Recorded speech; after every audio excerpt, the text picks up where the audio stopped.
Okay, thanks, Caitlin. Okay, order everybody. We're live, the annual planned budget workshop for 2026. So we'll hand that over to Simon to open it with a few words. Kia ora, everybody. Welcome those online. So today we've got an hour to run through where we've got to with the annual plan for 26-27. So at the last workshop, we had a rates movement, which was a work in progress at 15.63. So the team have worked hard.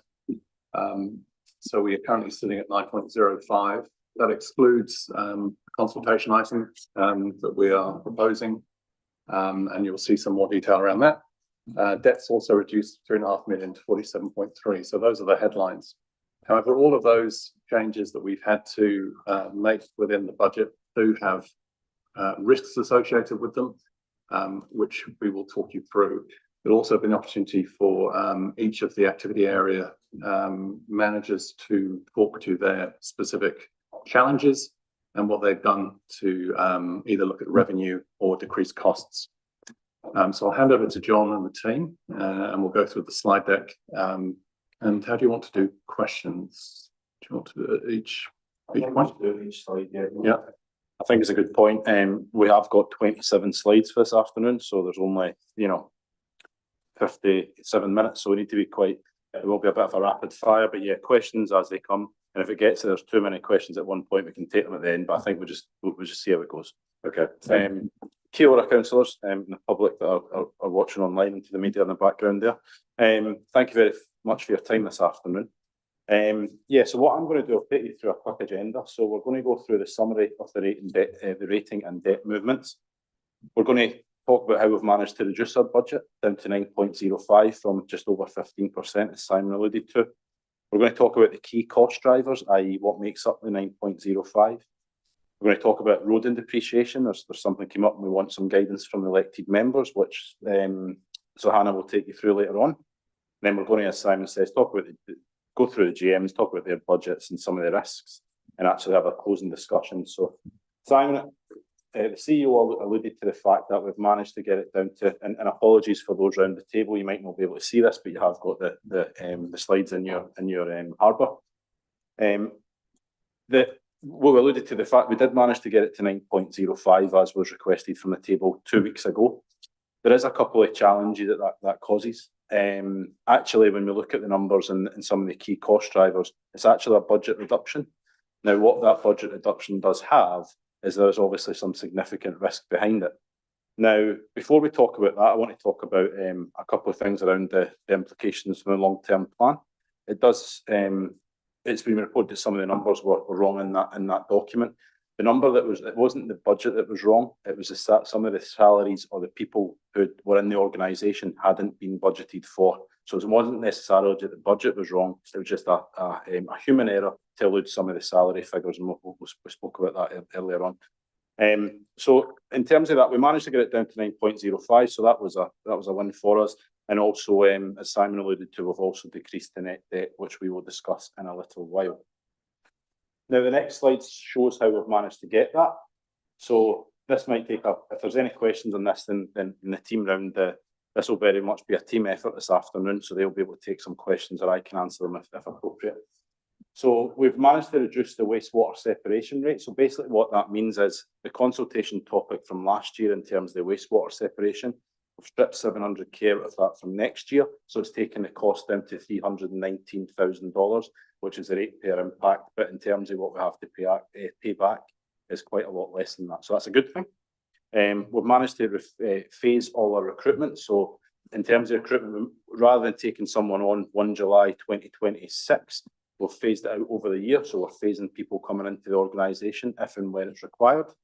We've done additional recovery on staff through the roading activity. Anthony, is that something you want to allude to a little bit more? Are you okay with that? Later on, cool. We're going to have a little bit of a focus on some additional property sales. We are also looking to increase the subvention requirement from Fuller Holdings of $100,000. In the statement of intent, it's $1 million, but we're going to ask them for 1.1 million because they're certainly doing very well, as you'll see later on in the quarterly review during RAC. We are looking at vehicle sales, so we've budgeted $90,000 for some vehicle sales. There are clearly some insurance savings on that. We've budgeted $10,000 worth of savings. In terms of legal fees, we've reduced them $38,000. And unfortunately, what this having to get it down to 9.05, as I alluded to, it's also meant that we've had to reduce some of repairs and outwork work into future years. So that's clearly a little bit of an effect.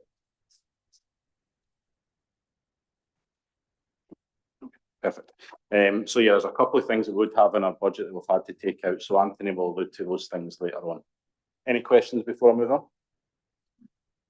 Okay. Could I just comment though? So that increase in the subvention payment from DHL, I've discussed at a CEO level with Sharon Roach. So she obviously has to take that to her board to get approval for that. But in principle, they're in agreement. But obviously, that needs to be signed by the board.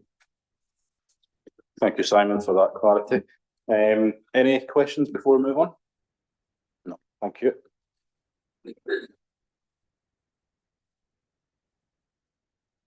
So this is clearly going to be difficult for everyone around the table to see. Please look at the spreadsheet you've got, or the document you've got in front of you on Harbour. However, this is a key operating cost drivers around the organisation. There's obviously much more lines of this. This is just some of the significant ones that we felt was appropriate to share with you. So some of the highlight ones, just more so for everyone's awareness. Our energy costs have gone up $300,000, which obviously has a direct impact on our rates. We've got some manufacturing of compost has went up nearly $100,000, and Anthony will allude to that a little bit later on. We had the staffing issue that we've discussed in depth, 1.3 million on that. So we've obviously managed to reduce that significantly based on our budget. There's things like legal expenses, there's obviously levies we've got to pay. Yes, that's kind of the main one. But on the flip side of that, you'll also see that the team have done a magnificent job with the depreciation number and also the interest paid back to the bank. So that is just over 1.3 million. So that almost cuts out the issue with the salaries straight away. So thanks to the team for being able to do that good work. This is obviously very much a high level, but you've got the line by line of all this stuff anyway, as sent to you last week. Councillor Hingston.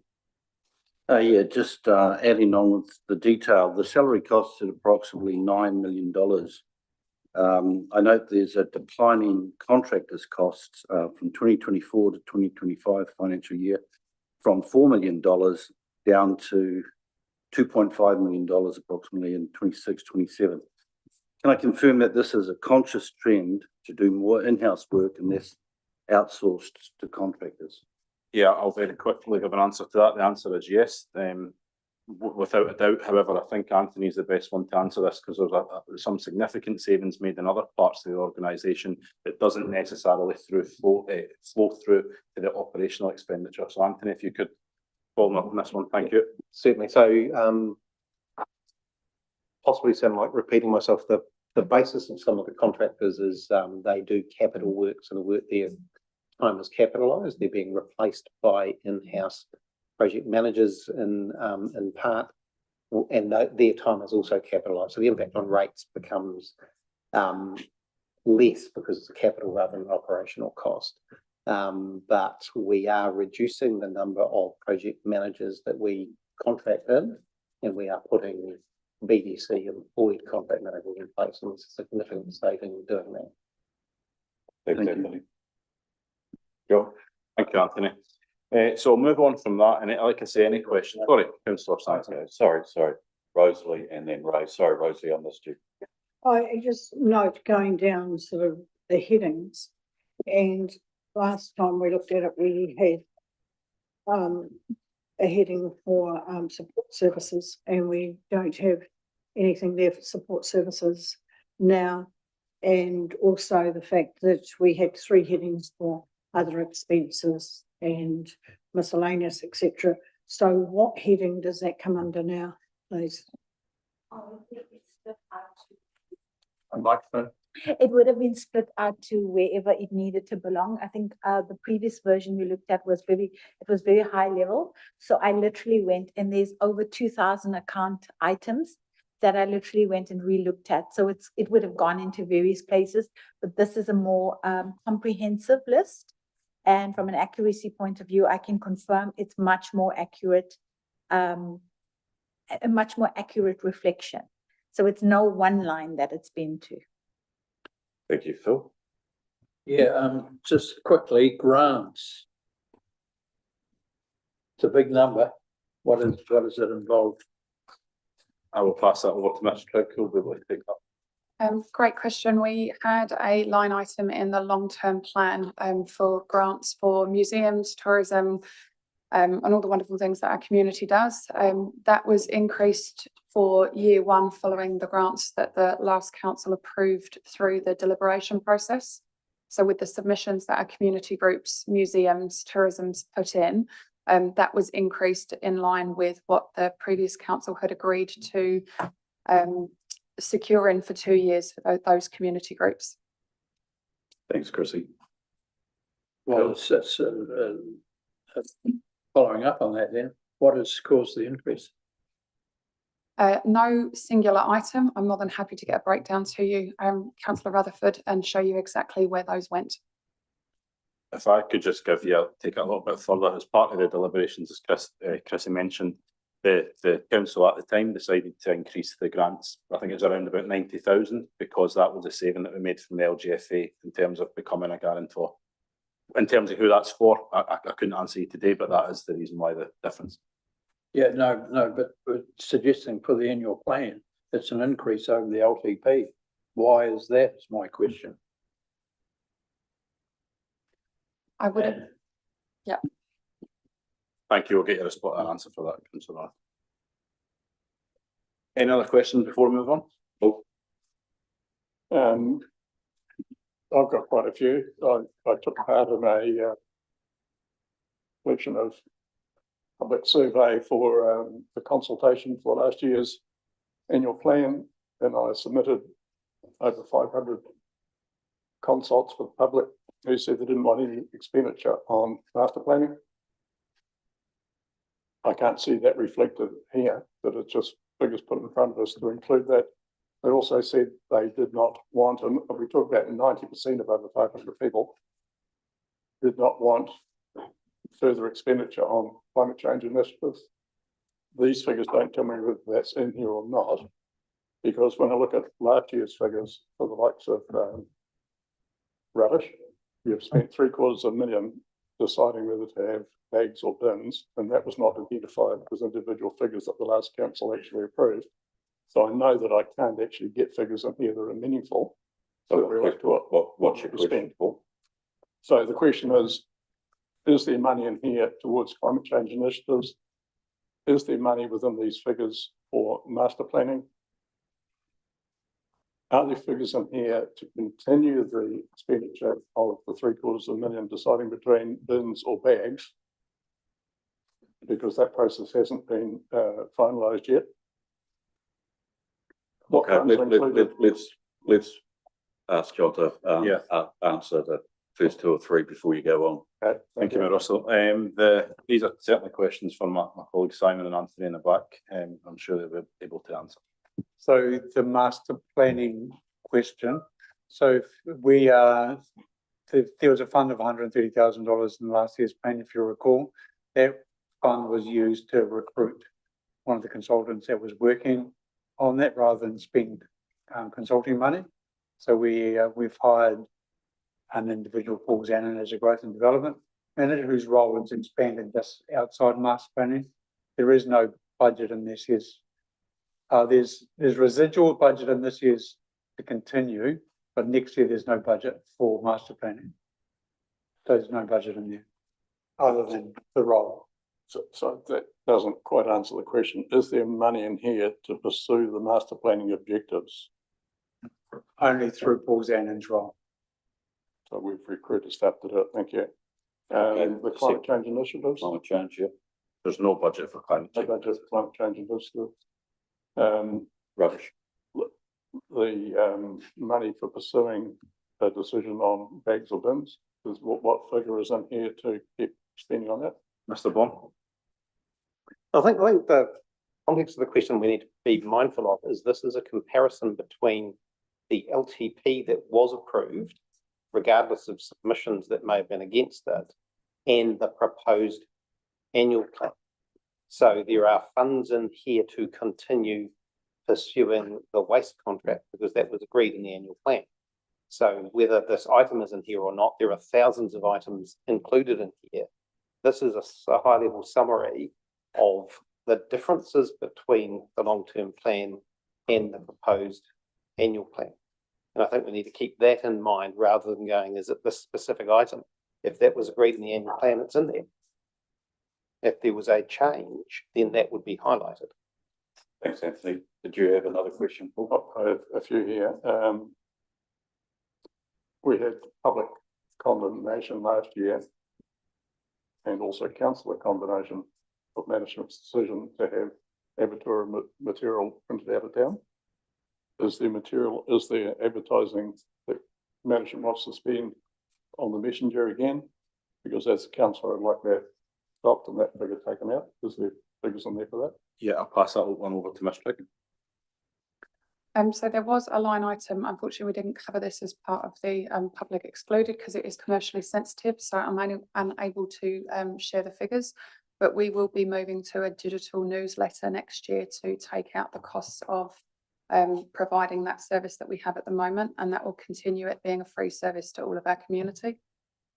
Thanks, Christine. So the question was, is the expenditure in here on Abertura material out of town? No. No, so no's the answer, thank you. A landlord on Paparoa Way only pays one water fee and one wastewater fee for a whole row of houses. It's not sharing the load equally with other property owners in the district. Has that anomaly been corrected? So they charged one fee per house? Yeah, I certainly, I'm not aware of that issue, but I'm certainly, Leslie and the team will have a look into it. I've not been made aware of it. Is there a figure in here to mount the fishing basket? So there was 72,000 talked about needed to mount it. And that has, again, public condemnation that maybe it should be mounted in Coal Town at no cost. Is there a figure in here that council would use? Pass that over to Mr. Bond. So as council will be aware, that is part of a project cost. It is not a specific item cost. So it is part of the trunk main project. So it is included in here. It is part of that budget because it was a commitment that was made. Okay, Paul.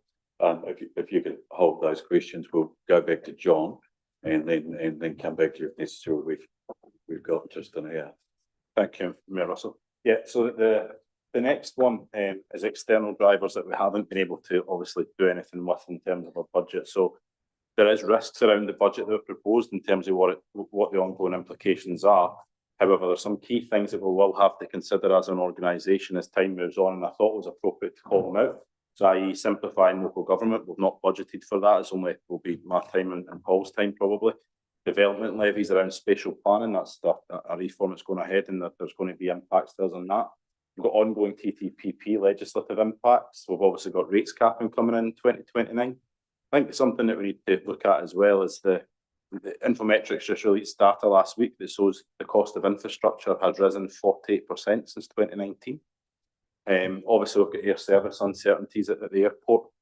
We've got the oil costs going up, impacts on level of service due to roles not being covered. The GMs will talk through that later on, but there's certain roles that we have taken out of the budget because we needed to make sure we got it down to 9.05. We've got the cost of transition. Now, all the costs will go back to the new entity. However, the roles that will maybe need to be backfilled if they move out of the organisation for that short period of time, which may, of course, incur a cost. We clearly need to look at other revenue sources. So for example, your mineral royalties and your IVL, etc. And further, and the big one is there's clearly got regulatory changes coming left, right and centre to us right now, i.e. the emergency management bill, RMA reform, the building reform, all that stuff is we've not budgeted for that. We've not budgeted for people to do the work. It's just simply not in the budget. So it's something we certainly need to consider, because all that does is put added pressure on the people that are currently doing these jobs in-house. Now, the CEO alluded earlier on in terms of how this impacts our debt. The debt in the long-term plan for the next financial year was shown as at $50.859 million. However, we're just over 47, so that's around a $3.5 million saving in terms of our debt. So that's a good news story. However, I just want to be clear, this does not include group debt, i.e. Buller Holdings debt. It never really does, but I just think it's important everyone knows. And also the 4.75 million water services CCO that's coming back to the council table next week. This isn't of course in the budget, and it won't be in the budget moving forward, because it will be on the new entity to pay it back. Just a question, John, on the royalties you were talking about. You're looking into those. You haven't made any provision for those. Okay, thank you. Certainly no provisions. Pretty much everything on this slide, there's no provisions for at all. So the next one, I'm going to pass over to Leslie and Suhana to talk through this one. This is around how we currently do roading depreciation. So it's certainly one it came out of the financial strategy. So this slide talks through what our financial strategy currently has. So currently council funds depreciation for all activities except roading, stormwater and property. Roading and stormwater are funded on a renewals basis, i.e. funded when they are renewed, while the property is funded depending on its priority to the community in the future. So basically, take the words aside, if we have to do any renewals in roading that's not covered from NZTA, we currently take out debt for it. We're proposing to do it differently this year. And so Hannah will talk through a bit more about that. Sorry. So in the past, what used to happen is that the roading activity was we didn't build any reserves for depreciation to undertake any renewals programs. So anything that came up along the way was funded through borrowings. According to the Local Government Act, we should be funding depreciation. And so it effectively in year one, we are now compliant with the Act by building in a $1.3 million funding for the roading depreciation. And 3-4 years down the line, 5 years even, if we have any renewals program or any, element of works that needs to be undertaken, we have the funding for that. We would have the cash and we would have the, funds available to not have a ratepayer impact at that point in time and be able to pay for that. So that's the decision that was undertaken, and it's best practice. John? Thank you, Suhana. I'm just wondering if I could get some thoughts around that from the table. We obviously need guidance as to how we move forward, because there's quite a short timeline that I'll talk through later on. But I'd just like to understand what the elected members think about that. Okay, Shane, and then Colin. Correct me if I'm wrong. So if we depreciate, what we're doing is we are spreading the load basically for future generations. We're all inputting into the cost going forward, which is the best way to do it. And I also want to ask, is this something that our auditors have also picked up on, that we don't depreciate the work they've done, that we haven't depreciated? I'm not too sure what the auditors have picked up. I don't think they haven't certainly looked at it this year. But what we found is that it wasn't happening. And exactly like you say, you build a bit of a reserve for future work. So if for whatever reason there's an extended bit of work that happens, we would have the funds for that. Currently we don't. And when we're in a stressful situation where we have to worry about the ratepayer impact, we've got nothing to draw on. So this actually will create that reserve for us. And it is specified in the Act that we should be doing it. So we weren't actually compliant with the Act in the past. So essentially putting money in the piggy bank for the Yeah, future. yeah. Colin. Thank you, Mr. Mayor.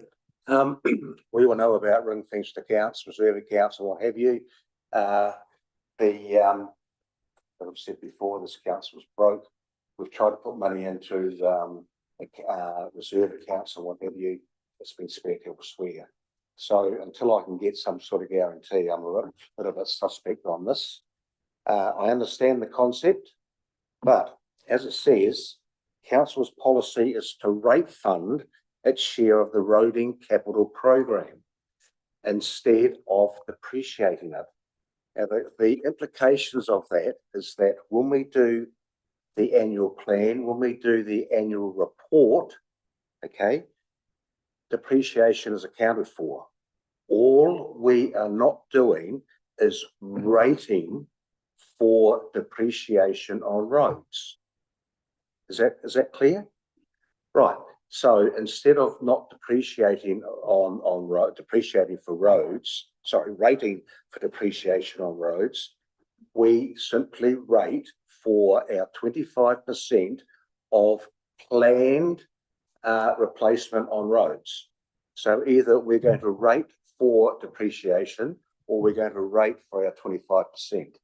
Now, I'm a bit concerned that we've got $9 million in here now. Is that $9 million 100% or just the 25% that we that the shareholder is, the ratepayer is responsible for?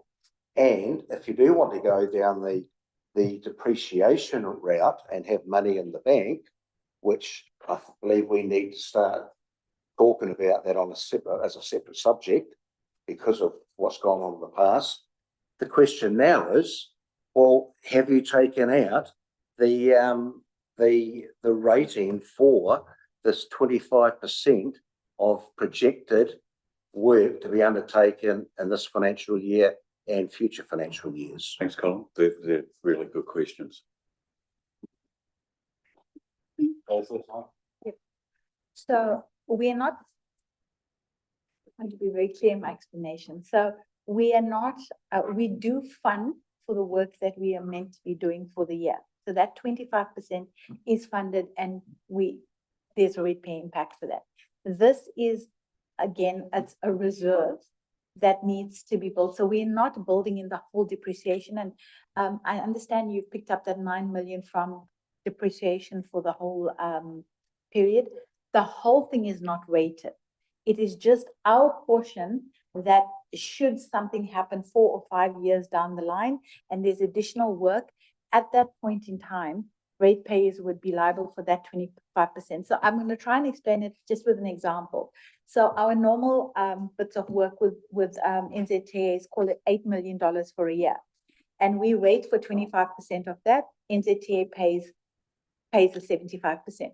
4 years down the line, if whatever happens and you suddenly have roading works for the year at 10 million, you would now be rating for the 25% of the 10 million and no longer 25% on 8 million. That does place a strain on ratepayers. If we had the reserves, that additional 2 million, we would be able to absorb that and not pass it on to ratepayers as a spike in that year. Thank you, Dave Laws. Yeah, Colin partially covered off what I was going to ask, and that was around whether this was, covering the whole lot or whether we're still rating. So thanks, Colin. That was good. The other part that I just wanted to clarify was there's a difference in an act between should and must, and obviously you used the word should. I just wanted to clarify that should is the correct word and not must. So therefore there's a decision around this council, so that's great. And I just wanted to acknowledge that I appreciate the forward thinking. So I do think that that's something that has been identified in central government as lacking in local government, and why we end up in the position with our three waters problems around the country. So I think it's a really good debate to have, and thanks very much just for clarifying should and must, and then throwing it back to us to have that discussion. Yeah, that's good. Phil, did you have a question? Well, it's partly been addressed, but I, on the surface, given Colin's explanation, it almost looks like double dipping. We're going to rate for work undertaken this year, but we're also going to depreciate at the same time. Is that Mike right on that thinking? We'll ask staff to respond to that. essentially in year one, you're looking at it and that possibly will be what it'll look like in year one. But think about in year five. In year five, when you have increased costs and everything is going up. So in year five, you would have that spike. Surely we would be in a position now by having this to manage the rate impact to rate pays, you know, so it's consistent over the period. Thank you. Okay, we've got Dave Hinston. Sorry. Just You sort got of that, just add one more thing that's probably pertinent to this is there's also a significant portion of the roading budget which is subsidised, but we have our portion, which is just OPEX, and that's things like street cleaning and cleaning up cesspits and replacing signs when they're damaged, and all of those day-to-day operational costs, upgrading the rural roads and things like that. So those things are operational and they have to be rated. So there is always a OPEX cost in roading. So we have to reflect that. And this proposal then looks at that smoothing out of that cost for the renewals. I mean, even things like potholes, you can call it renewal, but effectively that's an operational cost. Okay. Dave Hinston, you have a question, and then on to Colin. Yeah, a question which is pretty easily answered, I think. Is depreciation of this nature best practice for accounting in central government and in other local governments? Yes, it is. The Act does talk about councils and government funding depreciation. Okay, I'm going to ask Colin one quick question because we've got a lot to get through and need to move on. Thank you. There are other councils in New Zealand who do not rate for roads. And also, I'm not aware of anything in the Local Government Act that says that, or even the Rating Act, that says thou shalt rate for roads. So it's been, legislation's been mentioned. Brought that up before, Colin. Yeah. As should versus must. Agree, but there's no should. Okay, I'm saying to you now. That you're saying there's no there is should. nothing in the Rating Act or the Local Government Act that says thou shalt rate for depreciation on roads. Okay, I'll ask staff to come back to us on that one. Linda, a quick question from you and then we'll move on. I just wanted to know what the difference between borrowing and depreciation in terms of spreading the burden across generations. Well, if we depreciate and have a reserve, we can invest any money that is sitting there and gain some revenue from that. If we actually borrow, it's just a cost. Thanks, Leslie. Very quickly from Rosalie, and then that's the final one. We'll move on. It's just I concur with Colin in the fact that it is double dipping, and the fact that we, over a 6-month period last year, $10 million went somewhere, and I am not, haven't got the confidence. Do you have a question, Rosalie? That's wrong statement, and that's what I'm saying. Yeah. Okay, thank you. Back to John. Yeah, just to finalise that point, council does have the decision as to what we'll do with it. This is a proposal, and if you will decide that you want to fund it through, fund any road activity through debt, then that's of course your choice. We continue to do that, but we do need guidance as to what you want to see.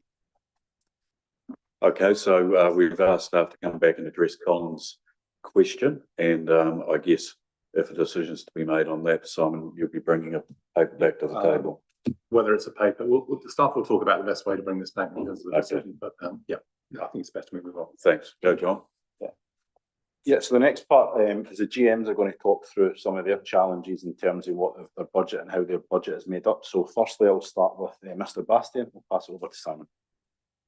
So good afternoon, councillors. I focused on 3 aspects when I did the budget review. So just to assure you, I went through line by line item and had a very comprehensive discussion with my staff in terms of what is prudent. Fees and charges. So what the whole philosophy around regulatory is user pays. So fees and charges, I just want to highlight a few proposed changes to fees and charges. As many of you may know, through the building reform, granny flats have been now excluded from requiring building consents. Feedback from landowners, particularly those that are looking to on-sell in future state, a surety that it has been built to the right quality still adds value to a future purchaser. So what we have designed is a reduced fee around granny flats. So it's not a full comprehensive building consent. It is a building consent at the end of the day, but it has reduced amount of inspections because obviously the size mitigates that. So we've proposed a reduction in fee just for granny flats. So I think that's a good positive move by the team. In planning space, no major changes around fees and charges. In the compliance space, one change here is around dog registration. Just to highlight, since 2014, dog registration's only gone up $4.50. So a long time, over 10 years in terms of increased costs. So what we've done is look at our fellow councils on the coast and aligned ourselves with the lowest one. So we're increasing neuter dogs fee up from $69.50 to $80. And with just to note that Greymouth is still considerably higher than that. We are introducing a working dogs fee, which I think this will be quite beneficial. So the first working dog is at full cost, and any additional working dogs at 50% reduction. So this is obviously looking after our farmers out there, and we're still looking to retain the 20% gold discount for gold card holders. I'll take any questions on that before moving on. Thanks, Simon. Colin? Thanks, Mayor. Yeah, good stuff, thanks, Simon. Can I, through the chair, the auditors have picked that up, and I've discussed it previously as well, that obviously when you do your fees, you bring in an element of overhead. Now, as far as the audit is concerned, the calculation of overhead costs is very poor. I've questioned the fact that it says in the fees and charges that, departmental managers do this. Well, in my day, it's a corporate services role. You know what the total costs are in a particular area. That there's salaries or wages, there's overhead, there's an element. You have yes, I do. Yeah. So, what element of internal charges have been included in your fees and charges, given the auditor is not content with the way it's been previously calculated? So pass this to Sohana. So she's done a full review of overheads allocation across the business.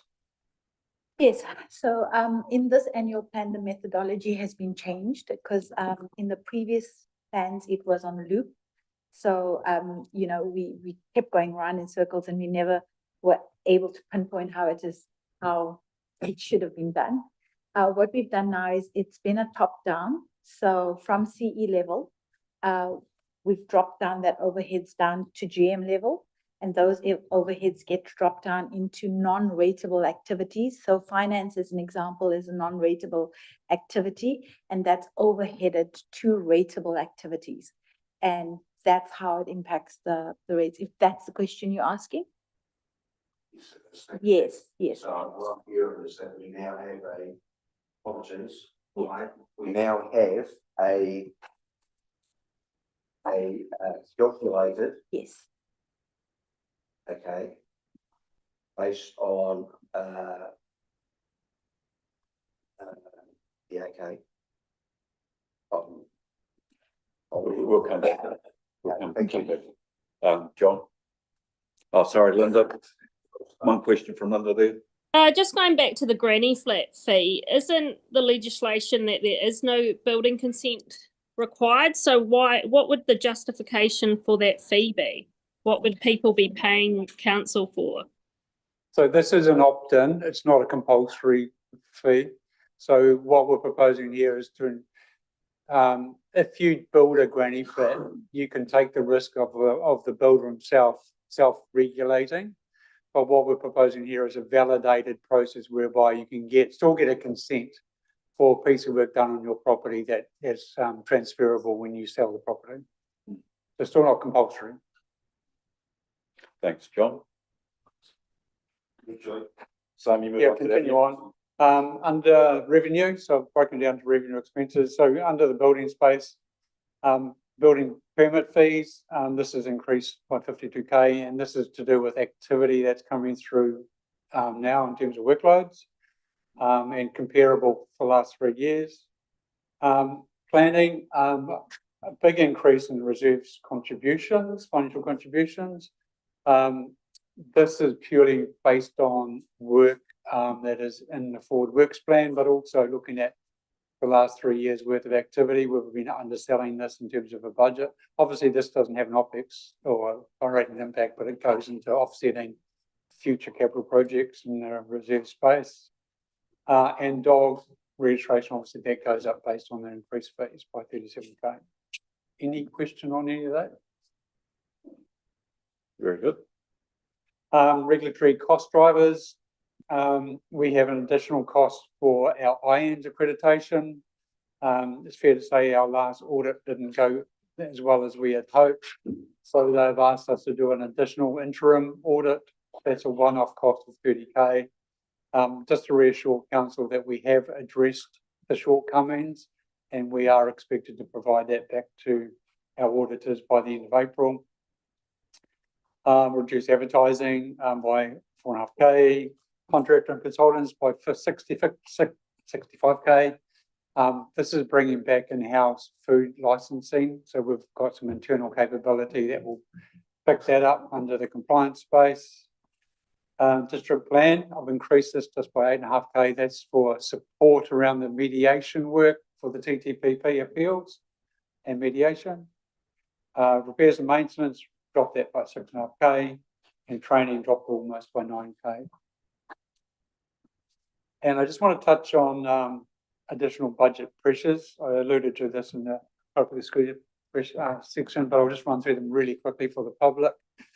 So policy work, done a significant amount of work in the reviewing bylaws and policies. It's fair to say we're not as good as we should be in this space. Reviewing policies themselves, when I compare against 3 what we call best practice councils, we're probably about 10 policies light on what we should have across the business. Bylaws, we've got a raft of bylaws up for review in the next 12 to 24 months. So we're going to get those pushed out as quick as possible.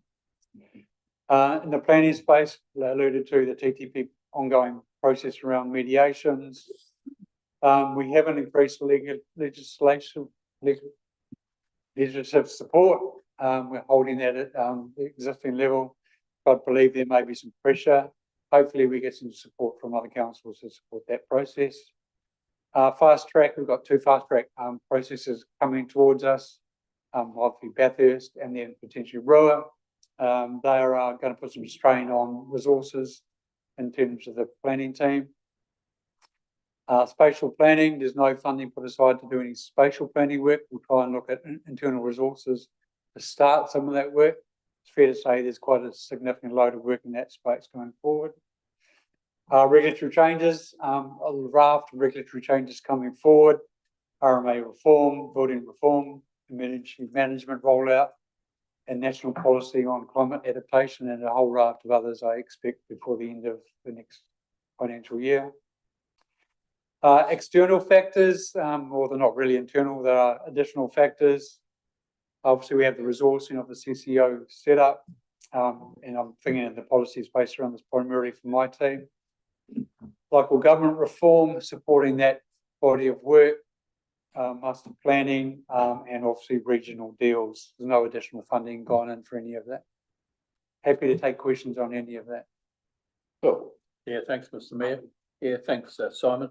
Look, it's not really of any consequence, but you've indicated under planning that BDC will be involved in the majority of mediation submissions. I thought that was actually the reverse. I thought that we would be excluded from the majority of them as being a party to the. No, so we made our own submission against the final plan. So even though we were part of the plan, we made submissions on the outcome of the RMA Commissioner's review. So some of them didn't align with where we expected them to end up. So they've made some changes. So there are some external factors that were imposed on that as well by other parties.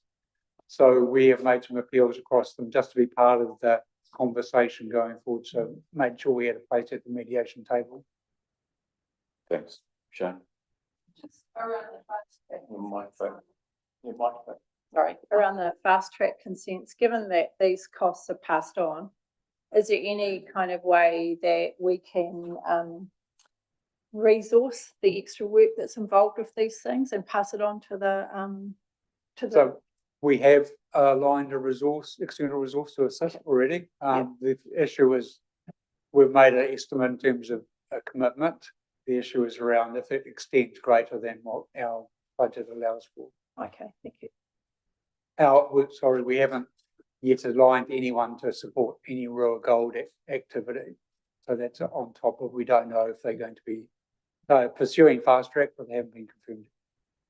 Thanks, Simon. Just before we go to Colin, how are we going for time, John? We've not got long left, so yeah, if we could quicken up these little bits. Happy to move on. Okay, Colin, can we? Yeah, thank you, and thanks, Simon. Just the quick spatial planning, development levies coming through from for 2028.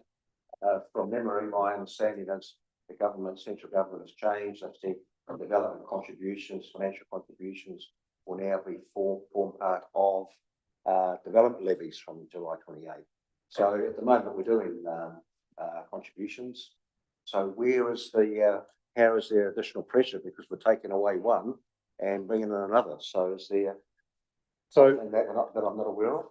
Yeah, so it's fair to say the development levies or financial contribution towards developments hasn't been fully drawn down on in the past.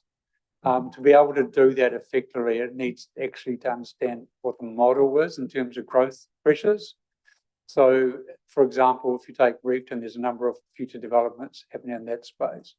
It's not fair at the moment for one developer to pay for the majority of infrastructure costs to service their development. It needs to look at the total future of developments across that region or that township to make sure it's a fair contribution. We haven't got those calculations at all within this council. Thank you, Simon. Linda? Just a query. I know during the annual plan and long-term plan process, you talked about needing to hire an extra planner. Has that happened yet? We have been pursuing that since it was, well, I thought it was approved last July 1st. So we are very close to successfully appointing one. It's taken 9 months to find one, to tell the truth, and 3 rounds of recruitment. So very close from that. But unfortunately, we've just had one depart today. So Masato is leaving us as of today. So we've got to start that process again. Thanks, Simon. Now, Paul, I'm conscious you've got quite a few questions. We need to keep pushing on. We might have to get staff to respond to those later on. Just a question to the Mayor and the CEO. The next meeting starts at 3:30. Are we in a position to maybe go 5 or 10 minutes over if it's needed? Would that be okay? Okay, thank you. Move on to Miss Trigg, Community Services. Thank you, John. So I've kept this short and sweet because some of it around the airport is commercially sensitive, so I'm not able to go into detail, unfortunately. I can confirm that Origin Air still continue to service our airport. They're happy with the services that we provide. We have included, we have increased all of our revenue and our fees and charges. They've at least been CPI adjusted. With the airport, we are liaising with Ministry of Transport at the moment as our joint venture agreement to ensure that they're happy with the proposed changes that we have made. That is a formal process that we have to go through with Crown. We haven't made any substantial changes to the airport for some time, so that will be hopefully through in the next couple of weeks. Just to the parts on the screen, so just to keep budgets as low as possible across community services, we have reduced staffing to a minimum operational levels without compromising health and safety of our frontline teams. So whilst this ensures that we can continue delivering our core services, as I know everyone wants us to do, it may slow progress on other key initiatives. So that would be our subcommittees, potentially our property rationalisation projects, amongst a few other things. We've reviewed our operating hours across our services and facilities. So with our libraries and our theatres, there will be further information to come, but it might be that we look at reducing the operating hours without reducing the levels of service. So we've got some very good information from our hard workers in those facilities, and it could very well be that we look at changing our rosters to staff when we need it. This may look like not offering late night movies when the numbers are showing that we don't often get many people attending. We continue to progress our shared facilities opportunities. So if you may recall, there was a MBS and library study being done to see if we could combine facilities to reduce operating costs. That progresses and will be a long-term plan discussion that we will have, noting that we want it to have minimal to no staffing impact. So that will be something coming for you for the next long-term plan. And last but not least, we have combined roles to improve efficiencies across community services. So that is just streamlining functions where we can and just keeping some great people doing great things, really. There's not too much else across the other bits that I'm able to discuss in a public forum, but we have discussed some of those commercially sensitive items just before. Happy to take questions. Phil? Yeah, thanks, Mr. Mayor. Quick one, in a summary of changes, there is a line item there on targeted focus on additional property sales of $200,000. Yet you just indicated to us that you'll have real pressure on achieving those because you may not have the resources to concentrate on that. Thank you, Councillor. So whilst that project is still progressing, it is at a slower pace than we'd like to. So those sales that we've put in the plan is 200,000. That will be the property under the tranches that we've already had in front of the council table that are progressing as they are. It's unlikely that we'll be able to bring too many more tranches before you in the next 12 months with resources as they are. Oh. Yeah, Chrissy, just one regarding the airport. Have you got any funds set aside to assess the damage that could be caused to the airport with regional councils' flood walls? And that the original wall that was to protect the airport has been changed, and now it only protects half the golf course and Powders Beach. That will give the result that it will actually funnel more water into the airport. And when it's spilled into that in a minor way in the past, it can't get out. So is there any money set aside to combat the regional council or to assess what that risk of damage is to the airport? It's a great question, Councillor. We haven't set any money aside for it. We do have active conversations underway with West Coast Regional Council to understand any impact that it may have on the assets at the airport. So that's not just the terminal, but obviously our beautiful runway as well that we need in the event of emergency. So there are talks ongoing, and it could be that we need to do a funding application to the Regional Infrastructure Fund because it's unlikely something that our ratepayers will be able to afford the protection of. That being said, we have got some protection in place where we've put some protection around the fuel facilities.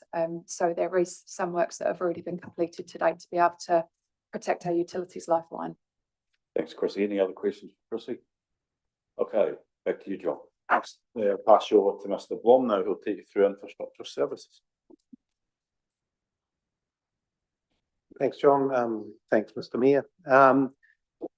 So I've got three simple slides here which talk about the drivers. So our cost increases, power costs, we've said approximately $300,000. A bulk of that will sit in the infrastructure area.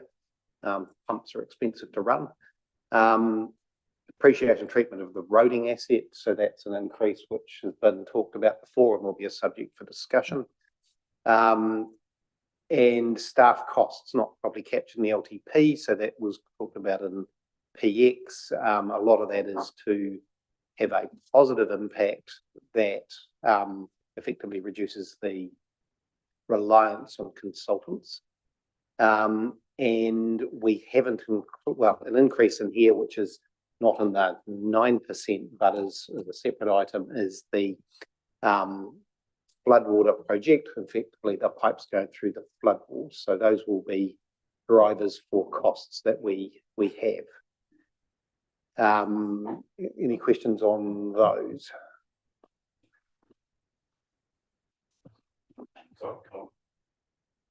Thank you, Mr. Mayor. Very quick one. I know we're going to move on. Sorry, wrong one.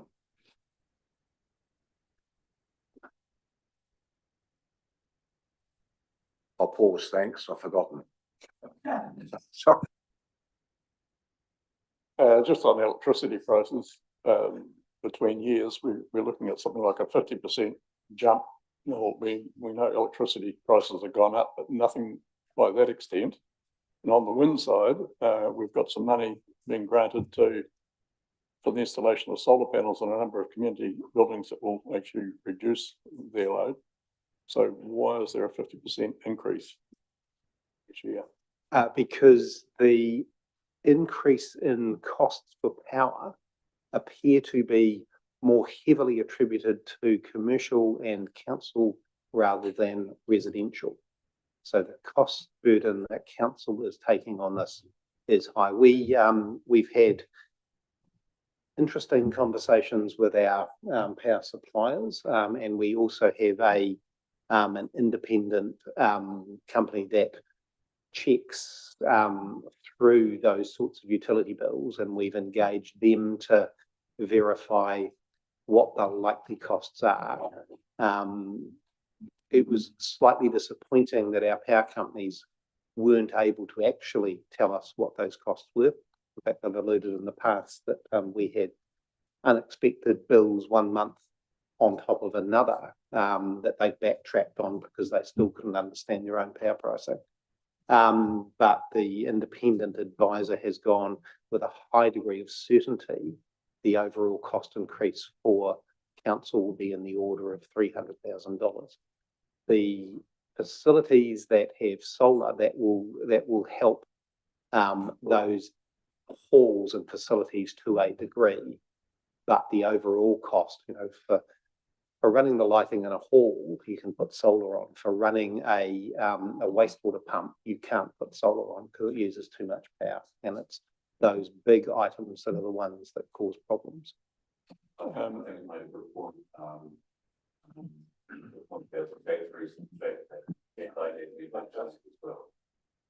Just to follow up on that, I know with my power prices that I know what they're going to be 12 months in advance. Okay, just with a normal domestic one.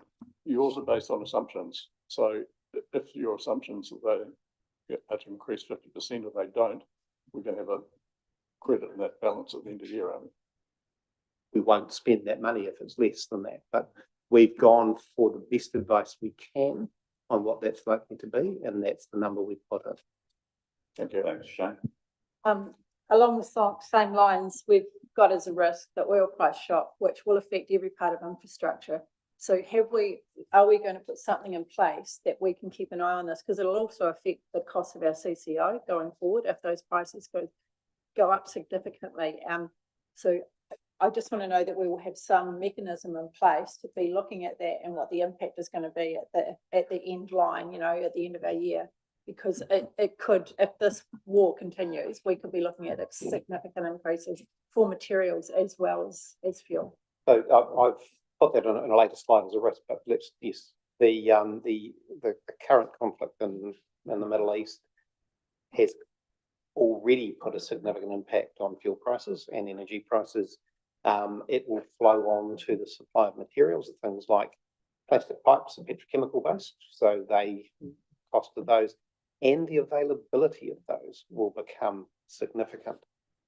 We will capture what we can in terms of what those increases are. Some of them are subtle and difficult, but there was one interesting, I think Simon mentioned earlier, one of the major roading companies in New Zealand had said that if they had filled their fleet on Sunday as opposed to Monday, they would have saved $300,000. So the first price increase for one business for their diesel requirements, or whatever period, if they've refueled every bit of plant, is $300,000. These are enormous costs. Yeah. And we have no ability to predict that, and no ability to predict how long that might last for. Now you'll find those, it's going to be across the board. shipping companies will start putting surcharges on containers. Airways will start putting surcharges on cargo in particular, so it'll be right across the board. Thanks. Yeah, so those sorts of potential risks being realised, what I'm hearing is we don't have a contingency fund put aside for it. All we've done is we've identified the risks and along with a whole bunch of other risks. So it's inherent on us as a council, as I understand the way we do business, to decide if we want to put on a contingency factor to these figures. Is that correct? And we would then instruct staff to put a contingency, if we want to do that.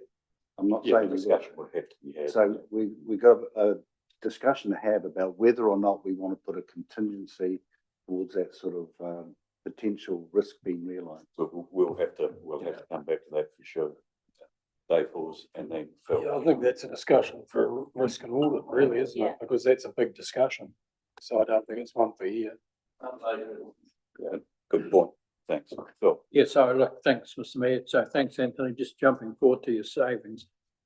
Can you let us know, is there any work planned to take place in the Three Waters space, the local water done well space, that we could consider postponing, given that we've been told that the new delivery model will make it cheaper than we can do it for?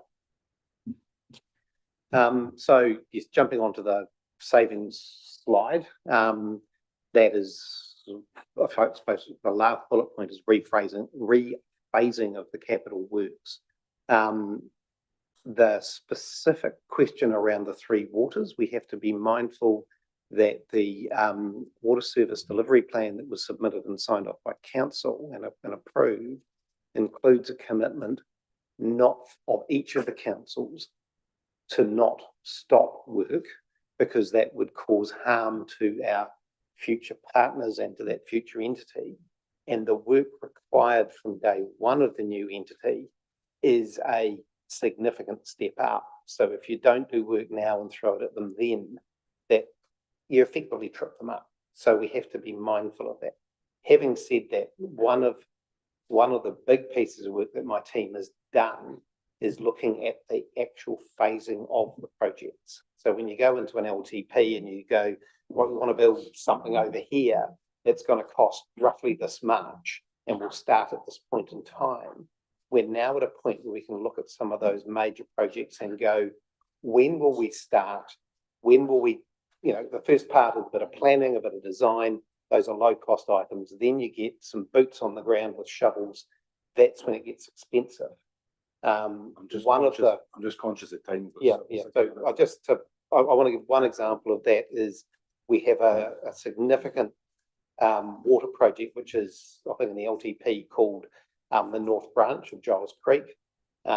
Following in particular the Kuha work and what we need to do in future, that's been effectively rephrased as the Giles Creek alternative water supply, because North Branch may not be correct. Looking at that project, there was going to be significant spend next financial year. The reality is we have to do a lot of investigative work, and that is a lower cost. So we've been able to, by the very fact of figuring out how that project looks, the big spend of that is in a later year and will actually go into the water company to do. But that has an impact on what we spend this year. Thanks. So the other one I really want to put in terms of the main drivers is we have done I think it's $250,000 reduction in repairs. It's across council. A lot of that sits in my area. One of the things, and Dave Foster the other day in the conversation around when he talked about the state of our infrastructure, it's in a poor state. So there could be any one of 1,000 things that goes wrong, and you suddenly spend more on repairs.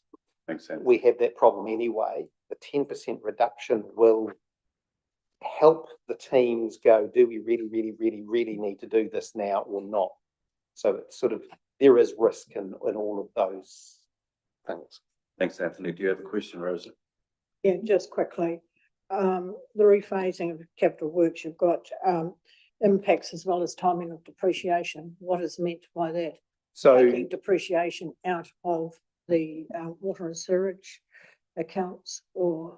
So the two parts of that repayment, so as you draw down a loan, you pay interest on what you've drawn down. So if you planned originally to draw down $1 million and you can delay that, then the time that you start paying that interest delayed. Depreciation on those capital projects, correct me if I'm wrong, but my understanding is that occurs once the project is complete. So if the project was going to be finished in July and this year, and it's not going to be finished until July next year, then you've delayed that depreciation cost for a year. Thanks. Back to you, John. Thank you, Anthony, you're happy that you've covered all the rest off as well? I've provided the council's happy that they've got the answers. So I have to disappear because I've got a medical appointment that I need to get to. So if there's no more questions for me. And I'll pass you on quickly, Leslie, about a couple of things in corporate service. Yeah, so really the main drivers behind the corporate services is audit fees. Now we've had to estimate the fee this time. We know it's going to go up, so we have put an increase in there. We can't get any idea of fees from audit because it has to go through the OAG, and they say they haven't been through that process yet. So it really is an estimate, but it's definitely going to go up. And also one of the biggest drivers we have is the multi-option credit line. So that's, it's like a facility we can draw on, and we have to use it because we don't have any cash reserves. So we have to pay a line fee on that. We have recently been able to reduce it by 8 million, so that's helped. And we are looking to try and keep reducing it, but that is quite a cost to us in the corporate services area. So that's one of the main drivers behind my area. What I've tried to do is go back to contracts for any of my consultants for any of the valuation fees. I've gone back to contracts to see what we should be paying, and I have put that in the budget rather than an estimated figure. And we have been able to save on valuation fees because whatever was in the LTP didn't match what the contract says. So that's been amended. We can see that what we do with the valuation database, we actually have an agreement with certain organisations to allow them to use that data. And we can see that those revenues have not been increased for years, not even by CPI. So they've been getting cheaper and cheaper every year. So I have added a little bit more than CPI onto those. So just trying to bring it back into a better level. So I think I have got a saving on our rates through that. And consultancy fees, again, I've gone back to contracts. So what should we be paying and not what is in the actual LTP. Okay, how are we going, John? How many slides have we got to go? Quite a few? Not many. Not a lot. No. Okay. Again, the risk in my area is going to be, as we've talked about, it's going to be the global unrest because of interest rates, economies, etc. And insurance is also a risk factor as well. Excellent. Colin, can I ask you to just hold your question while John tries to get through those final slides? Any questions outstanding from any of the councillors? We'll put those through to staff at the end. Yeah. Thanks. Thank you, Mayor Russell. The last bit about this, obviously we've managed to get it down to 9.05% as was requested from the table 2 weeks ago. Now, one thing that's been made quite clear, and our auditors alluded to the fact that our financial modelling was clunky, said that in public a few times. And the deputy mayor last time said, like, can we look at how much it's going to cost to be able to put in a budget and or a financial tool. So we've done that, and we've also added in this slide is also added in the floodwater project, i.e. the 40% Kinloa funding. So if we were to do both the financial modelling tool plus the Kinloa floodwater project, it would add 1.06% to our total rates figure. So that would take our total rates figure for the organisation to 10.11%. So the question was, how much is it going to cost to get our financial reporting a little bit better? The cost is for next year around $103,000. And in terms of the floodwater project, it's $142,000, which takes a ratepayer impact for both projects to 245 grand next year. That was a question. So what I'm asking from you today, before I talk about the timeline, there's a couple of things we need a little bit of guidance on. Would we like to see the financial reporting tool in our budget? And also, what are we thinking about the depreciation stuff? Because ultimately, if we look at our timeline, we were meant to be adopting this at the end of March this month, the end of this month, sorry, which meant that this council report would have to be done by next Friday to go on the agenda. We will certainly try our best, but my view is it would probably be looking to do an EO early April. That would be my expectations. I just don't think the turnaround time is there for the finance team specifically to get that done. I just don't think it's possible, and especially the design team, because the last thing we want is to have to do all this work and not get something appropriate to use on your table.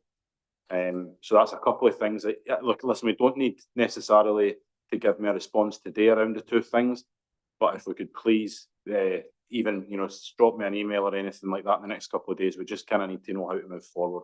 So is there any thoughts initially on both of them? I think, we're in a workshop, John, so let's keep on moving through the slides and we'll come back to you. That's it. That's it. Well, there you go. Right on cue. So yeah, I think the last thing, look, we've obviously spoke about dates there. The timeline is very tight. I think, it is always tight when there's an election. Of course it is. You're a new council. We need to get up to speed. The month of January is gone, obviously. It won't be like that for the long-term plan. I think what the GMs have alluded to today, there's a magnitude of things. It's a long-term plan discussion, but the timeline is short. So I'm kind of wanting to know that. And I guess the question for you is there anything we're presented that we're shocked by? Because if not, this will be what's going to get presented in terms of the draft budget. Okay, thank you, John. Now, we've gone over time, and I apologise that not all the questions that you may have wanted to ask, you got the opportunity to do so. So any outstanding questions, if you would take those through, put those through to Simon, and I'm sure Simon will ask staff to respond to those. So thank you, everybody, and thanks to those online. We'll call this workshop to a close. Sorry, Mayor. Sorry. Yeah, we've found the depreciation aspect in the Act. You want to say what it says? I've also found an OAG paper that says in the Local Government Amendment Act 1996, for the first time, councils were required to cover depreciation. Okay, thank you, Leslie. I'll let you take that up directly with Colin, but thanks very much for that. Okay, the workshop, we'll bring that to a close. Thanks again, everybody, and thanks to those online for joining us to watch.